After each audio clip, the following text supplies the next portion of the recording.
बरदरी की तरफ से जो मुसलमानों के लिए इफ्तारी का अहतमाम किया गया है, मैं समझता हूँ ये एक बहुत ही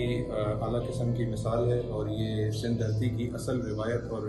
रिवाज यही है कि हम प्यार मोहब्बत और भाईचारे से रहें, और असल प्लूरलिस्टिक और प्रोग्रेसिव पाकिस्तान जो जिना का पाकिस्तान था, वो यही पाकिस्तान था कि सब अमन अमान भाईचारे से रहें और एक साथ मिलकर रहें। इसी सिलसिले को देखते हुए 2015 से हम होली दिवाली अपने गांव में करते आ रहे हैं, और वो सिलसिला अभी तक कायम है, जिसकी कड़ी ये है कि अभी रिसेंटली आज हिंदू बरदरी ने हमारे लिए बहुत ही ज़बरदस्त किस्म की इफ्तारी का अहतमाम किया है।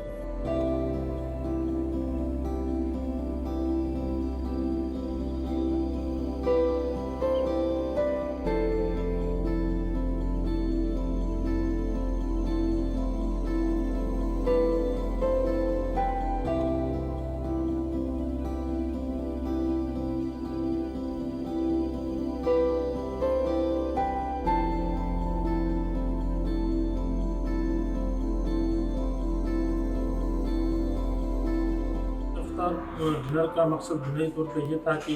हम सिंध की जो रवादारी की सकाफ़त है, मज़हबी रवादारी, मज़हबी हम आहंगी को फ़रोग़ दें। अक्सर यहाँ पे हमने गाँव में हमारे जो मुस्लिम साथी हैं हमारे साथ होली दिवाली में शरीक होते हैं, तो हमारा ये फ़र्ज़ बन रहा था कि जो हमारे मुस्लिम दोस्त हमारे साथ हर सुख दुख में खड़े होते हैं यहाँ पर, उनके साथ क्यों ना हम इफ्तार का एहतमाम करें। तो हम चाहते हैं कि ये मैसेज बाकी एरिया में भी जाए, ताकि हमारी जो सदियों की सकाफ़त है, 5000 साल पुरानी तफ़क़ात मौजूद है, हम उसको फिर से उजागर कर सकें और यहाँ पर अमन और रवादारी को फ़रोग़ दे सकें।